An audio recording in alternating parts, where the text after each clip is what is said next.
Hi hi hi നമസ്കാരം. ഞാൻ Kavya Srinivas, official made in Kunnamkulam. ഈ ഒഫീഷ്യൽ എവിടെ നിന്ന് വന്നെന്ന് നിങ്ങൾക്കൊരു സംശയം തോന്നുന്നുണ്ടാ? വേറൊന്നുമല്ല, ഇൻസ്റ്റയിലും FBയിലും സുക്കൂറണ്ണൻ എനിക്ക് തന്നില്ല, എൻ്റെ ആവശ്യമായതുകൊണ്ട് ഞാൻ എടുത്തു. ജീവിതത്തില് ഉയർന്ന ചിന്താഗതിയും 3G ലൈഫും നയിക്കുന്നവരാണോ നിങ്ങൾ? എങ്കിൽ കേൾക്കാം മോട്ടിവേഷൻ. പക്ഷെ ഇപ്പൊ വേണ്ട, ഒരു 5-6 മിനിറ്റ് കഴിയുമ്പോൾ എന്തായാലും നിങ്ങൾക്കൊരു മോട്ടിവേഷൻ്റെ ആവശ്യം വരും. പിന്നെ നമ്മുടെ ലാലേട്ടൻ പോലും പറഞ്ഞേക്കണത് എന്താ? ഉയരം കൂടുന്തോറും ചായയുടെ രുചി കൂടുന്നു. ഞാനൊരു ലാലേട്ടൻ ഫാൻ ആയതുകൊണ്ട് തന്നെ ഞാനിന്നിവിടെ പറയാൻ പോകുന്നത് ചായകളെ കുറിച്ചാണ്. അപ്പ ചായക്കടക്കാരാ, നിങ്ങളുടെ ചായയില് മധുരമില്ല, വെള്ളത്തിന് ചൂടുമില്ല, ചായപ്പൊടി തീരെയില്ല, പഞ്ചസാര ലേശമില്ല, പൈസ ഞാൻ തരില്ല. ചായക്കടക്കാരാ, നിങ്ങളുടെ ചായയില് മധുരമില്ല. ആശ്വാസം. 1 മിനിറ്റ് കഴിഞ്ഞു. ചായകൾ പലതരമുണ്ട്. കട്ടൻ ചായ, പാൽ ചായ, ആ ചായ, ഈ ചായ എന്ന് വേണ്ട, മഴവില്ലിന് പോലും ഇപ്പൊ 7 കളറേ ഉള്ളൂ. എൻ്റെ ഊഹം ശരിയാണെങ്കിൽ ഏകദേശം ഒരു 10-16 കളറ് ചായ ഇപ്പൊ തന്നെ ഉണ്ട്. പണ്ട് വയറിളക്കം, അതായത് ലൂസ് മോഷൻ, ഇത് വരുന്ന സമയത്ത് 1 ഗ്ലാസ് കട്ടൻ ചായ ഇങ്ങോട്ട് എടുത്ത് ഒരു ചെറുനാരങ്ങ പിഴിഞ്ഞ് ഒരു പിടി പിടിച്ചു കഴിഞ്ഞാൽ ഇടുക്കി ഡാമിന് ഷട്ടർ ഇട്ട പോലെ സംഗതി കല്ലയ്ക്കും. പിന്നെ നേരാവണം എന്നുണ്ടെങ്കിൽ കുറഞ്ഞതൊരു 3 ചെറുപഴമെങ്കിലും വേണ്ടി വരും. അതിപ്പോ ലെമൺ ടീ. പിന്നെ വയറുവേദന വരുമ്പോ ഒരു ഇഞ്ചി പ്രയോഗമുണ്ട്, അതിപ്പോ ജിഞ്ചർ ടീ. അങ്ങനെ ചായയുടെ രൂപവും ഭാവവും എല്ലാം മാറി. എന്തിന് സഞ്ചിയിലൊക്കെ ചായ വരാൻ തുടങ്ങി. Tea bag. ഈ ടീ ബാഗ് കാണുമ്പോഴേ എൻ്റെ അമ്മൂമ്മയ്ക്ക് ഉടുക്കത്തെ പുച്ഛമാണ്. അമ്മൂമ്മ പറയണ എന്താണെന്നറിയോ? ഇപ്പത്തെ പെമ്പിള്ളേർക്ക് പണിയെടുക്കാനുള്ള മടി കൊണ്ടാത്രേ ടീ ബാഗ് ഇറക്കിയേക്കണത്. ഗ്ലാസ് മാത്രം കഴുകിയാൽ മതിയല്ല. താത്ത ആരാണീ പറയണേന്ന് കരുതി? പണ്ട് വീട്ടില് 2 വിരുന്നുകാർ വരുമ്പോ 4 ചൂട്ടും കത്തിച്ച് വെച്ച് 5 മിനിറ്റ് കൊണ്ട് ചായ തിളപ്പിക്കാനുള്ള മടിക്ക് വല്ല തൂക്കുപാത്രമോ പിരിമന്തയോ തന്നിട്ട് മോനെ 3 ചായ എന്നും പറഞ്ഞ് കണ്ണിക്കണ്ട ചായക്കട മുഴുവൻ എന്നെ ഓടിച്ചിട്ടുള്ള പെണ്ണും പിള്ളയാണ് ഇവര്. പിന്നെ നമ്മള് ഇപ്പോഴത്തെ ന്യൂ ജനറേഷൻ നൈറ്റ് ഡ്രൈവ്, ചായ, ആഹാ അന്തസ് ഫീലല്ലേ? ഇത് ഇവർക്ക് ഇഷ്ടമല്ല. എന്നാലും ഇവരാ ചായ വെറുതെ കിട്ടാൻ വേണ്ടി മാത്രം ചായക്കടക്കാരെ സെറ്റാക്കിയവരും പെണ്ണുങ്ങളെ വിളയ്ക്കാൻ വേണ്ടി മാത്രം ചായക്കടയിട്ട ടീംസുമാണ്. ഇവർക്കിപ്പോ നമ്മൾ വല്ല 500 രൂപയുടെ പെട്രോൾ അടിച്ച് 7 രൂപയുടെ ചായ കുടിക്കാൻ വേണ്ടി ഇടുക്കിയിലോ വയനാട്ടിലോ പോണത് വലിയ വിഷയം. ചായയും പ്രണയവും തമ്മിൽ ബന്ധമുണ്ട്. അത് ഈ പ്രണയിക്കുന്നവർ മുഴുവൻ ചായ കുടിക്കുന്നതുകൊണ്ടല്ല. എന്താണെന്നറിയോ? അത് അറിയണം എന്നുണ്ടെങ്കിൽ നമുക്കൊരു 10-15 വർഷം പുറകിലേക്ക് പോകണം. പണ്ട് തേയിലയും പച്ചവെള്ളവും തമ്മിൽ ഭയങ്കര പ്രണയത്തിലായിരുന്നിട്ടാ. പക്ഷെ തേയിലയുടെ വീട്ടുകാർ അപ്പാടെ അങ്ങ് എതിർത്ത് പഞ്ചസാര ഇട്ട് കല്യാണം ഉറപ്പിച്ചു. ഇതറിഞ്ഞ പച്ചവെള്ളം തീ ചാടി ആത്മഹത്യക്ക് ശ്രമിച്ചു. ഇതറിഞ്ഞ പാടെ തേയില വന്നു ഒറ്റച്ചാട്ടം വെള്ളത്തിലൂട്ടി. അങ്ങനെ തിളച്ചു മറിഞ്ഞുകൊണ്ടിരിക്കുന്ന സമയത്ത് നമ്മുടെ മൊയ്തീൻ നിന്റെ മൊയ്തീനിൽ കാഞ്ചനമാല പറയണ പോലെ അപ്പൂട്ടനെ സ്നേഹിക്കുന്നതിൽ 1000 വരട്ടി മൊയ്തീൻ എന്നെ സ്നേഹിക്കണമെന്ന് പറഞ്ഞിട്ട് പഞ്ചാര അങ്ങോട്ട് എടുത്ത് ചാടി. അങ്ങനെയാണ് ചായ ഉണ്ടായത്. പക്ഷെ അത് കഴിഞ്ഞിട്ട് വലിയൊരു ട്വിസ്റ്റാണ് നടന്നത്. ഈ ചായ അരിച്ച സമയത്ത് തേയിലേനെ അങ്ങോട്ട് ഒറ്റക്കാക്കിയിട്ട് പഞ്ചസാരയും വെള്ളവും നൈസായിട്ട് സ്കൂട്ടായി തേപ്പ്. അതിനുശേഷം ആ സങ്കടത്തില് തേയില നടന്നങ്ങ് തേക്കാൻ തുടങ്ങി. അതിൽ നിന്നാണ് ഇത്രയും ചായ വന്നത്. രമേശ് ചേട്ടാ ഏകദേശം എത്ര ചായ കുടിച്ചിട്ടുണ്ട്? 15-20 നേരം കുടിച്ചിട്ടുണ്ടാവും. അത്രയും ടൈം എടുത്താ സെറ്റ് ആവാൻ? രജനി ചേർക്കലും ചായ കൊടുത്തിട്ടുണ്ടാ? ധാരാളം. നിങ്ങളാ? ചായക്കടയല്ലേ മക്കളെ? അതെനിക്കറിയാം. അങ്ങനെയല്ലേ സെറ്റ് ആയത്? അല്ല, എൻ്റെ ലൈഫിലൊരു ചായ ആയിട്ട് കഥയുണ്ട്. കാരണം ഈ ഭാരത സർക്കാർ, ഞാൻ വളരെ ഇതായിട്ട് പറയാണ്, ഓപ്പണായിട്ട് പിന്നെ പറയാണ്. അപ്പോൾ ഈ ഭാരത സർക്കാർ ഉണ്ടാവാൻ കാരണം ഒരു ചായയുടെ കഥ. കാരണം പയ്യന്നൂരിൽ കാഞ്ഞങ്ങാട് ഞാനും സുഹൃത്തുക്കളും ചായ കുടിക്കാൻ വർഷങ്ങൾക്ക് മുമ്പേ. അപ്പോൾ ഇതേപോലെ അപ്പോൾ അവിടെ ഇതിൻ്റെ ഒരു പ്രൊഡ്യൂസർ കൃഷ്ണേട്ടൻ അവിടെയുണ്ട്. അപ്പോൾ ഞാൻ സിനിമ നടന്ന് പരിചയപ്പെട്ടു. ആ സൗഹൃദം നമ്മൾ ഭയങ്കരമായിട്ട് പടർന്ന് പന്തലിച്ചു. അപ്പം ഇന്ന് അദ്ദേഹമാണ് ഈ പടത്തിൻ്റെ ഒരു പ്രൊഡ്യൂസർ. അപ്പോൾ ചായ ഉണ്ടായ ഒരു സിനിമയാണിത്. അപ്പോൾ ഞാനിത് പറഞ്ഞപ്പോൾ എൻ്റെ ഒരു ഇൻസിഡൻസ് ഓർത്തതാണ്. എൻ്റെ ലൈഫിൽ ഞാനാകെ ഒരൊറ്റൊരുത്തന് ചായ കൊടുത്തുള്ളൂ. ഇവൻ എന്നെ പെണ്ണ് കാണാൻ വന്ന് എല്ലാ വീട്ടിലെയും പോലെ തന്നെ നേരത്തെ സെറ്റാക്കി വെച്ച പാൽ ചായയും കൊണ്ട് ഞാൻ ചെന്നപ്പോ ഇവന്റെ ഒരു ഒടുക്കത്തെ ഡയലോഗ്, കട്ടൻ ചായയെ കുടിക്കൂ. അപ്പൊ ഇപ്പുറത്ത് നിന്നിട്ട് എന്റെ അമ്മ, എന്റെ മോള് നന്നായി കട്ടൻ ചായ ഇടുമെന്ന്. എവിടെ? 5 മിനിറ്റ് മുമ്പും കൂടി കട്ടൻ ചായക്ക് കടുക് വെറുക്കണോന്ന് ചോദിച്ചാൽ ഞാൻ എന്തോ ആവട്ടെ എന്ന് കരുതി എങ്ങനെയോ തട്ടിക്കൂട്ടി ഒരു ചായ ഇടിച്ച്. ഇവൻ അതുകൊണ്ട് തീർന്നില്ല, ആ ഒരു ഒറ്റിരിപ്പിന് അവൻ എന്നെ കൊണ്ട് 32 ചായ ഇടിച്ച്. കൈയടിക്ക്. ഇത് കഴിഞ്ഞിട്ട് ഇത് കണ്ട എന്റെ വീട്ടുകാരില്ലേ, അപ്പ തന്നെ പിടിച്ച് കെട്ടിച്ചിട്ട് അവൻ എന്നാ. എന്നിട്ട് ആദ്യ രാത്രി പോലും ഇവൻ എന്നെ കൊണ്ട് കട്ടൻ ചായ കുടിപ്പിച്ച്. അത് പിന്നെ കർമ്മമണ്ഡലത്തിലെ പുരോഗതിക്കും ഉത്തിഷ്ടകാര്യം ഫലപ്രാപ്തിയിലെത്താനും വീട്ടിലെ അംഗസംഖ്യ കൂട്ടുന്നതിനും ഉന്മേഷത്തിനും ഉണർവിനും കട്ടൻ ചായ ഉത്തമമെന്ന് എനിക്ക് മനസ്സിലായി.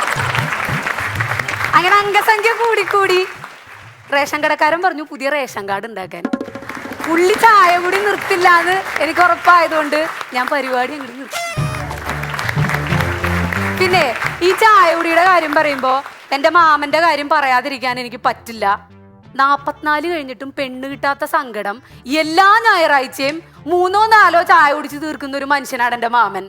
ചേട്ടാ, 1/4 കിലോ മിക്സറില് എത്ര കപ്പലണ്ടി ഉണ്ടാവും പറയാൻ പറ്റുമോ? ഇല്ല. 300 ഗ്രാം ചിപ്സില് എത്ര പീസ് കായ ഉണ്ടാവും? പക്ഷെ എന്റെ മാമൻ പറയും ചായയുടെ ഒരു പവറേ പെണ്ണ് കിട്ടിയില്ലെങ്കിലും ബുദ്ധി വർദ്ധിച്ച്. പിന്നെ രമേശ് ചേട്ടനോട് എൻ്റെ മാമന് നല്ല കലിപ്പുണ്ട്. എന്താ കാര്യം എന്നറിയോ? രമേശ് ചേട്ടൻ വല്ല നാട്ടിൽ നിന്നും വന്ന് ഞങ്ങളുടെ അയ്യമ്പിള്ളിയിൽ നിന്ന് പെണ്ണ് കെട്ടി കൊണ്ടുപോയി. അയ്യമ്പിള്ളിക്കാരനായ എൻ്റെ മാമൻ ഇപ്പോഴും ചായ കുടിച്ചുകൊണ്ട് കിടക്കുകയാണ്. സത്യത്തിലേ എല്ലാവരെയും പോലെ തന്നെ ഈ 2-3 എപ്പിസോഡായില്ലേ, കണ്ടന്റിന് ഭയങ്കര ക്ഷാമം. അപ്പൊ ഈ കൺഫ്യൂഷൻ ആയിട്ടിരുന്ന് ചായ കുടിച്ചുകൊണ്ടിരിക്കുന്ന സമയത്താണ് ഞാൻ എന്തുകൊണ്ട് ഇത് തന്നെ ഒരു കണ്ടന്റ് ആക്കി കൂടാന്ന് ചിന്തിച്ചത്. എന്നാലും ഇതെങ്ങനെ വർക്കൗട്ട് ചെയ്യണം എന്ന് എനിക്ക് അറിയില്ലായിരുന്നു. അപ്പൊ എൻ്റെ ഒരു കൂടെ ഒരുത്തിയുണ്ട് ട്ടാ, 10-200ഓളം ഫേക്ക് ഐഡികളുടെ ഓണർ അശ്വതി അച്ചു, എൻ്റെ സ്വന്തം അച്ചുമോള്. ഇവളോട് ഞാൻ ചോദിച്ചു, എടി ചേച്ചി ഇത്തവണ പറയാൻ പോണത് ചായനെ കുറിച്ചാണ്, നിനക്ക് എന്താണ് ചായ എന്ന് പറയുമ്പോൾ മനസ്സിൽ ഓർമ്മ തന്നെയെന്ന്. ചേച്ചി, ചായ എനിക്ക് ഇഷ്ടമല്ല, ചായയുടെ മണം എനിക്ക് തീരെ ഇഷ്ടമല്ല, ചായ തിളപ്പിച്ച പാത്രത്തിലോ ചായ ഒഴിച്ച പാത്രത്തിലോ വെള്ളം കുടിക്കാൻ പോലും എനിക്ക് ഇഷ്ടമല്ലെന്ന്. എന്തിന് 10-23 വർഷം പെറ്റു വളർത്തിയ സ്വന്തം തള്ളേനെ പോലും ഇവള് തള്ളിപ്പറഞ്ഞു. അമ്മ ചായ കടുപ്പത്തിലേ ഇടുള്ളൂന്ന് കടുപ്പിച്ച്. ശരിയാണ്, നമ്മുടെ കേരളത്തിലെ ഭൂരിഭാഗം കുടുംബങ്ങളിലെയും കലഹങ്ങളിലെ വില്ലൻ എന്ന് പറയുന്നത് ചായയാണ്. കടുപ്പം കൂടി കടുപ്പം കുറഞ്ഞ്, മധുരം കൂടി മധുരം കുറഞ്ഞ് എന്ന് വേണ്ട, ചായക്കില്ലാത്ത കുറ്റങ്ങളില്ല. പിന്നെ രമേശ് ചേട്ടാ, ഗുപ്തനെ ചായ ഊതി ഊതി കുടിക്കാനായിരുന്നു ഇഷ്ടം. എന്റെ വീട്ടിലെ ഞാനും എൻ്റെ അമ്മയും ഒരു പാത്രത്തിലിട്ട ചായ 2 ഗ്ലാസ്സിലാക്കി കൊണ്ടു കൊടുത്തു കഴിഞ്ഞു കഴിഞ്ഞാല് ഞാൻ കൊടുത്തത് അവന് വാട്ടവെള്ളം, അവന്റെ അമ്മ ഇട്ടത്. പിന്നെ ഈ ചൂടിന്റെ കാര്യത്തിലും ചൂട് കുറഞ്ഞത് വേണം, ചൂട് കൂടിയത് വേണം. എൻ്റെ ഒരു ഇളയച്ചനുണ്ട് ട്ടാ, ഈ പുള്ളിക്കാരന് തിളച്ച ചായ തന്നെ വേണം. നമുക്കൊന്നും പിടിക്കാൻ പറ്റില്ല. അടുപ്പത്തുനിന്ന് തടത്തുണിയും കൊണ്ട് പിടിച്ചു വരുമ്പോ ഇളയച്ചൻ ചായ കസേരയിൽ ഒരു ഇരിപ്പിരിക്കും, ഇളയമ കൊണ്ടൊന്ന് ഇങ്ങനെ ഒഴിച്ചു കൊടുക്കും. ഇതാണ് പതിവ്. പക്ഷെ കഴിഞ്ഞ ഓണത്തിന് പെൻഷൻ കിട്ടിക്കഴിഞ്ഞപ്പോൾ ഇളയച്ചൻ നൈസായിട്ടൊന്ന് മിനിങ്ങി.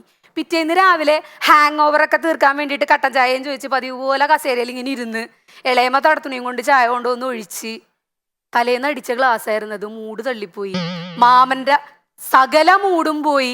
ഇപ്പൊ ചായ കേൾക്കുമ്പോഴേ പുള്ളിക്കൊള്ള മൂടും പോവും. ചായക്ക് കുറെ ഗുണങ്ങളൊക്കെ ഉണ്ട്, അതുപോലെ തന്നെ ചായക്ക് കുറെ ദോഷങ്ങളും ഉണ്ട്. ചായ ആരോഗ്യത്തിന് ഹാനികരമാണ്, ഈ പുകവലി ആരോഗ്യത്തിന് ഹാനികരം എന്ന് പറയുന്ന പോലെ തന്നെ ചായ കുടി നമുക്ക് ഉറക്കം നഷ്ടപ്പെടുത്തും, വിശപ്പില്ലാണ്ടാക്കും. അപ്പൊ നിങ്ങളൊക്കെ ചായ കുടി കുറയ്ക്കണം. എങ്കിൽ ഞാനൊരു കട്ടൻ അടിച്ചിട്ട് വരാം. പിന്നെ രമേശ് ചേട്ടാ, ഗുപ്തനെ ചായ ഊതി ഊതി കുടിക്കാനായിരുന്നു ഇഷ്ടം.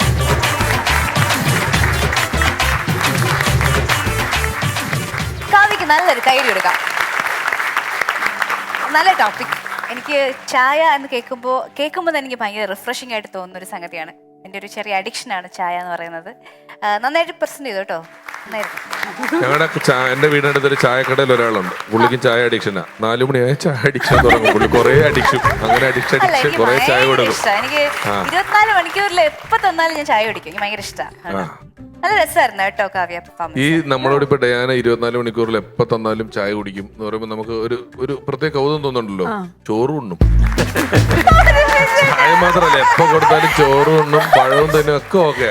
അല്ല അല്ല രമേശേട്ടാ അല്ല ഞാൻ പറയാം കാവ്യ നല്ല പെർഫോമൻസ് ആയിരുന്നു, വെരി നൈസ് പെർഫോമൻസ്. പക്ഷെ ഇപ്പൊ ഒരു ഫാഷനാണ്, ഞാൻ ചായയും കാപ്പിയൊന്നും കുടിക്കില്ല എന്ന് പറയുന്നത് ഇപ്പൊ ഒരു ട്രെൻഡാണ്. ഞാനത് അവോയ്ഡ് ചെയ്തു എന്നൊക്കെ പറയുന്നത് ഒരു ട്രെൻഡാണ്. ചായ എത്രത്തോളം വിഷമുണ്ട് എന്ന് എനിക്കറിയില്ല, ഞാൻ ഇപ്പോഴാണ് അത് ശ്രദ്ധിക്കണേ. സ്മോക്കിംഗ് ഇസ് ഇൻജൂറിയസ് എന്ന് പറയുന്ന പോലെ ടീ ഇൻജൂറിയസ് ആണോ എന്ന് എനിക്കറിയില്ല. പക്ഷെ എനിക്കും അറിയില്ല, വെറുതെ പറഞ്ഞതാ. ഞാൻ വിചാരിച്ചു കാര്യമായിട്ട് പറഞ്ഞതാണ്. ഓക്കെ, അത് എന്താ പറയാ, കാരണം അങ്ങനെ പറയുമ്പോ ഒരു വിഷമാ. ചായ ഇനി കുടിച്ച പ്രശ്നമാവോ ചായ എന്നുള്ള. കുടിക്കരുതെന്ന് പറയാറുണ്ട് അധികം. അധികം കുടിക്കരുത്, അധികം എന്തും അധികം പ്രശ്നമാണല്ലോ. അതുപോലെ തന്നെയാണ് ചായയും. ചായ ഉണ്ടാക്കണ കാര്യം പറഞ്ഞപ്പോഴേ എൻ്റെ ഒരു സ്റ്റുഡന്റ് ഉണ്ട് ശരണ്യക്ക് ഒരു ചെറിയ മോളുണ്ട് പാറു. അപ്പൊ നമ്മൾ ഈ കുഞ്ഞു കുട്ടികളോട് ചോദിക്കൂലോ, അവരെ ഇങ്ങനെ കുക്കിങ്ങിന്റെ ബാലപാഠങ്ങൾ പഠിപ്പിക്കാൻ വേണ്ടിട്ട് എങ്ങനെയാ മോളെ ചായ ഉണ്ടാക്കണേ, ഇവളോട് ചോദിക്കേണ്ട ആവശ്യമൊന്നുമില്ല. അപ്പൊ ഇവളുടെ ഒരു ആന്റീനെ വിളിച്ചു പറയാണ്, ഞാൻ ചായ ഉണ്ടാക്കാൻ പഠിച്ചു. അപ്പൊ എങ്ങനെയാ പഠിച്ചത്, എങ്ങനെയാ ചായ ഉണ്ടാക്കുക? ആദ്യം നമ്മള് വെള്ളം തിളപ്പിക്കാൻ വെക്കണം, എന്നിട്ട് കുറച്ചുനേരം ഫോൺ നോക്കണം. വെള്ളം തിളച്ച് വരുമ്പോ നമ്മള് ചായല ഇടണം, പിന്നെയും കുറച്ചുനേരം ഫോൺ നോക്കണം. അത് കഴിഞ്ഞിട്ട് പിന്നെ നമ്മള് പഞ്ചസാര ഇടണം. അപ്പോഴേക്കും ചായ റെഡിയാവും. പിന്നെ ഫോൺ നോക്കിയിട്ട് അത് ഗ്ലാസ് വെച്ചു കുട്ടി അമ്മ കണ്ടുപഠിച്ചിട്ട് പറയുക. അതെ, അങ്ങനെ വളരെ രസകരമായിട്ടുള്ള ഒരു വിഷയത്തിലൂടെ കടന്നുപോയപ്പോൾ കാവ്യക്ക് പ്രസന്റേഷൻ സ്റ്റൈലിൽ കാവ്യ കുറച്ച് ഒരു ഇങ്ങനെ എവിടെയോ ഒന്ന് പിടുത്തം പോലെ ഉണ്ടായിരുന്നു. ആ ഒരു സെക്ഷൻ കൂടി കുറച്ച് കൂടുതൽ ശ്രദ്ധിച്ചാൽ അടിപൊളി. അല്ല കാവ്യേ, ഈ ചായ ടോപ്പിക്ക് എടുത്തതുകൊണ്ടാണെന്ന് തോന്നുന്നു ടോപ്പ് ചായയുടെ കളറാക്കി കളഞ്ഞു അല്ലേ? ഇത് ചായയുടെ കളർ ചായയുടെ കളറല്ല, ഹൈബിസ്കസ് ടീ എന്ന് പറയുന്ന ഒരു ചായ ഉണ്ട്, അതിന് ഈ കളറാണ്. കളറാണോ? അല്ല, പല കളർ ചായ ഉണ്ട്. എന്തായാലും നല്ല രസമുണ്ടായിരുന്നു ചായയുടെ ടോപ്പിക്ക് എടുത്തത്, നന്നായി. സുബേഷേട്ടാ, അല്ല ഈ കാവ്യ പറഞ്ഞ കാവ്യന്റെ മാമന്റെ കാര്യം പറഞ്ഞില്ലേ, അതേപോലെ ഞാനും ഇപ്പോഴും ചായ കുടിച്ച് കിടക്കുന്ന ഒരാളാണ്.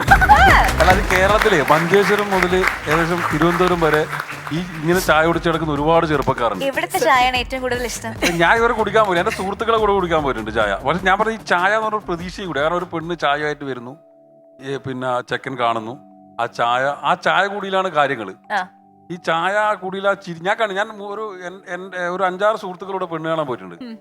അപ്പോൾ പിന്നെ അവർ അവസാനം എന്നോട് പറഞ്ഞു, അവൻ പറഞ്ഞു ഞാൻ മടുത്തു, കാരണം എന്താ ഇനി ചായ കുടിച്ച് മടുത്തു. കാരണം അവർ കല്യാണം കഴിച്ചില്ല ഇപ്പോൾ 40-44 വയസ്സ്, കാരണം ഒരു 10-35 സ്ഥലത്ത് പോയി ചായ കുടിച്ചിട്ടുണ്ട്. അല്ല, എന്റെ മാമനും കഴിച്ചിട്ടില്ല. കഴിച്ചില്ല. അപ്പോ ഇത് ഭയങ്കര ഈ ചായ എന്ന് പറയുന്നത് നമ്മളെ മലയാളികളുടെ ഒരു വികാരമാണ്. തീർച്ചയായിട്ടും. പക്ഷെ ചില ചായ ഉണ്ടാക്കുന്ന ഇപ്പൊ പലതും മെഷീനാണ്, നമുക്ക് ജോലിക്കാരെ വെക്കേണ്ട. ഇപ്പോ ഞാൻ എന്റെ കേക്ക് റീൽസ് തുടങ്ങിയപ്പോ അവിടെ ഒരു മെഷീൻ കൊണ്ടുവന്നത് കോഫി മെഷീനും കൂടെയാണ്. പലതരം കോപ്പി പൊടികളും അതും ഇതൊക്കെ ഉണ്ട്, പലതുണ്ട്, നല്ല വിലയുള്ള മെഷീനാണ്. അത് ഞാൻ മാറ്റി മേടിച്ച്. എന്താന്ന് വെച്ചാൽ അതിൽ കാപ്പി ഉണ്ടാക്കുമ്പം ഫ്ലഷ് ചെയ്യുന്ന സൗണ്ടാ. തമാശ അല്ലെന്ന്, ഒരു കാപ്പി ആക്കി കഴിയുമ്പോഴേ ഇതൊന്നും പറഞ്ഞിട്ട് എന്നിട്ട് ഞാൻ മാറ്റി മേടിച്ച്. കാരണം കടിക്കണവരെല്ലാം നോക്കണം ഇത് എന്തായി സംഭവിക്കുന്നതെന്നുള്ള അത്രയും ബഹളമുള്ള മെഷീനെ കൊണ്ടിരുന്നേ. അവിടെ ഇപ്പൊ സ്റ്റാർ ഹോട്ടലുകളിലൊക്കെ ഈ ചായ ഉണ്ടാക്കുന്ന സാധനം ഉണ്ടല്ലോ. ഇപ്പൊ ഒരു ദിവസം എന്നോടൊരു നടിയുടെ അമ്മ ചോദിച്ചു, അവിടെ ഉള്ള സോപ്പ് നമുക്ക് എടുക്കാമോ, അവിടെ ചെരുപ്പ് നമുക്ക് എടുക്കാമോ, അവിടെ ഹോട്ടലിൽ വെച്ചാൽ താമസിക്കുമ്പോഴുള്ള സാധനങ്ങളൊക്കെ എടുക്കാമെന്ന് ചോദിച്ചപ്പോൾ ഞാൻ പറഞ്ഞു, ഞാൻ ചായയുടെ പാത്രവും നമുക്ക് എടുക്കാന്ന് പറഞ്ഞ് രാവിലെ ചെക്കൗട്ട് ചെയ്യാറായപ്പം ഈ നടിയുടെ അമ്മ ആ ചായപാത്രമായിട്ട് ലോബിയിൽ വന്ന് നിൽക്കുക. റിസപ്ഷനിസ്റ്റ് എന്നിട്ട് അവരുടെ ഇന്ന് പിടിച്ച് മേടിച്ച് എന്നെ അവർ നോക്കുക ചീത്ത വിളിക്കാനായിട്ട്. ഞാൻ ഓടി ഒളിച്ച ആ സമയത്ത്. അടിപൊളി പെർഫോമൻസ് ആയിരുന്നു. Will be back. Thank you.